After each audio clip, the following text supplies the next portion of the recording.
மாதா பிதாவும் என் மன்னனும் தெய்வமும் நீதான் என ரமணனின் மலனே பேதையேன் உள்ளத்து உணர்த்தினை ஓவலர உணர்வு என் உள்ளத்து உருமாறு அருள். அன்பார்ந்த ஆன்மநேயர்களுக்கு என்னுடைய மனமார்ந்த பணிவான வணக்கங்கள். இன்றைய தினம் நேற்றுக்கு என்ன சொன்னோம்? ஞானம், சத்தியம், ஞானம், அனந்தம், ஆனந்தம், இதுதான் கடவுள் அப்படின்னு சொல்லிட்டோம். அவ்வளோதான். இப்போ அதை மேற்கொண்டு பார்க்கலாம்.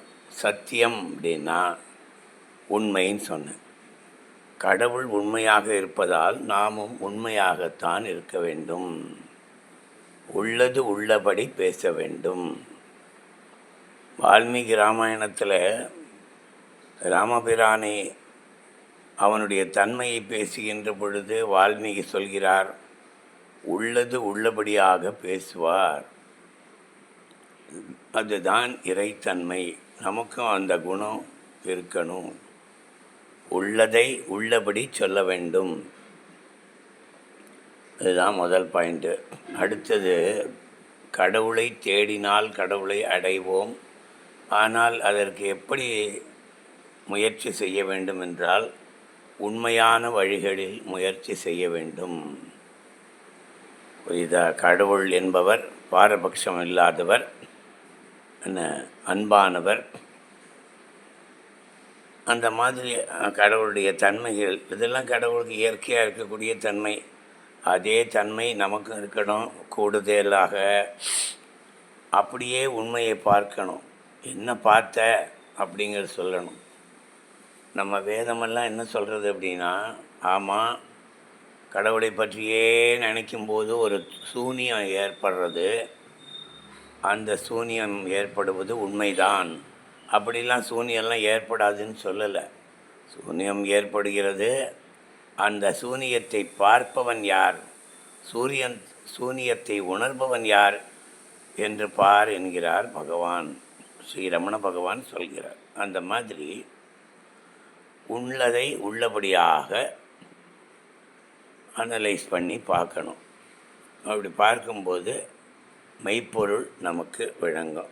அதைத்தான் நான் எதை பார்த்தாலும் அந்த எப்பொருள் யார் யார் வாய் கேட்பினும் அப்பொருள் மெய்ப்பொருள் காண்பது அறிவு. இதுதான் நம்மளுடைய அப்ரோச்சாக இருக்கணும்.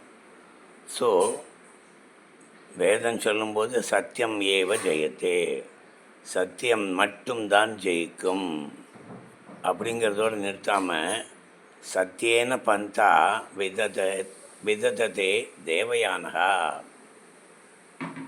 தேவயான என்றால் இறைவனை அடைவதற்குரிய பாதை சத்தியத்தாலேயே நிரம்பி இருக்கிறது அப்படின்னு வேதம் சொல்கிறது.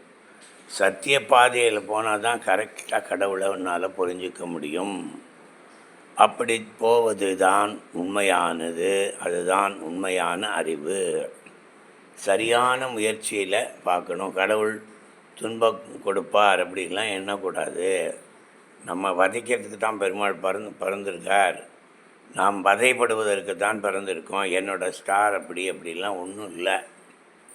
கடவுளையே எண்ணி வாழ கற்றுக்கொள்ள வேண்டும். விதித்தபடி வாழ வேண்டும். விதி எப்படி ஏற்படுகிறது? நமது பழைய செயல்களால் ஏற்படுகிறது. பழைய செயல்களை எல்லாம் மறந்து வாழ வேண்டும்.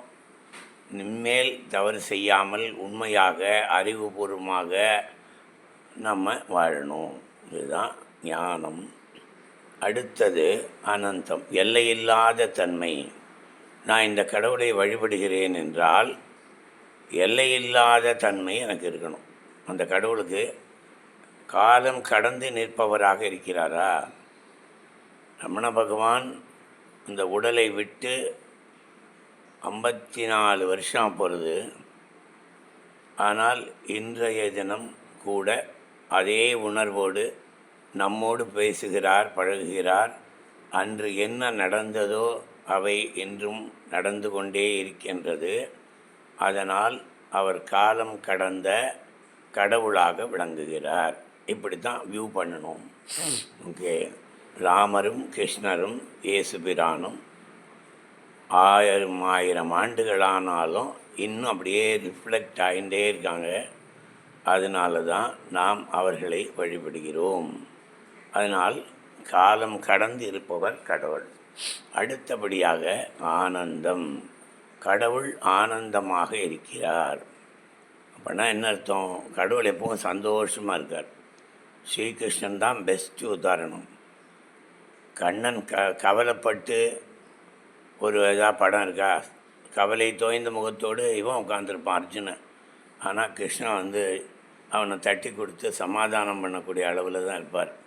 கடவுள் ஆனந்தமாக இருக்கிறார். அந்த கடவுள் என்ன சொல்கிறார் என்றால், நீயும் ஆனந்தமாக இருக்க வேண்டியவன், உனக்கு ஆனந்தம் இல்லாமல் நீ இருக்க வேண்டிய அவசியம் உனக்கு இல்லை என்ற கருத்தை முன்வைக்கிறார். இந்த ஆனந்தம் என்பதை நாளை பார்ப்போம். ஓம் நமோ பகவதே ஸ்ரீ ரமணாய.